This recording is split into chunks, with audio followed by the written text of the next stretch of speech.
இங்கிலாந்தில் இருந்து வந்த சுட்டி குழந்தை குறைந்த ஏலத்தில் தூக்கப்பட்ட தரமான பிள்ளை. ஆரம்பிக்கலாங்களா?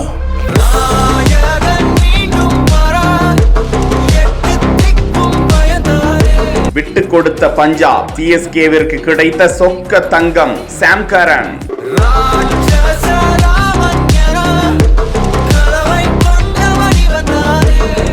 இங்கிலாந்தை சேர்ந்த வேற level cricket player Sam Curran. Left hand batsman, left hand bowler மற்றும் ஆல்ரவுண்டர்.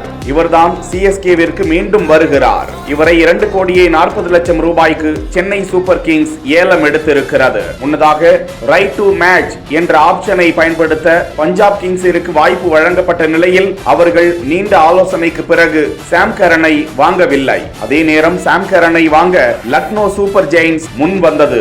ஆனால் 2,40,00,000 சென்னை சூப்பர் கிங்ஸ் சாம் கரனை தக்க வைத்துக் கொண்டது. 2015ஆம் ஆண்டு சர்ரே அணிக்காக கரன் அறிமுகம் செய்யப்பட்ட நிலையில் கவுண்டி சாம்பியன்ஷிப்பில் அந்த போட்டியின் வெற்றிக்கு முக்கிய பங்கு வகித்தவர் சாம் கரன். அதனைத் தொடர்ந்து அவர் விளையாடிய சர்வதேச போட்டிகள், T20 அனைத்து போட்டிகளிலும் தனது நல்ல திறமைகளை வெளிப்படுத்தியவர். போட்டி மனப்பான்மைக்கு பெயர் பெற்ற கரன் மாறுபட்ட பந்து வீச்சு, நல்ல ஒரு பேட்ஸ்மேனாகவும் விளையாடக்கூடியவர். இந்த நிலையில் சிஎஸ்கே ஏலம் எடுத்திருக்கும் நிலையில் சிஎஸ்கே ரசிகர்கள் சுட்டி குழந்தை வந்துவிட்டது, இனி வெற்றி நிச்சயம் என பதிவுகளை போட்டு தாக்கி வருகிறார்கள்.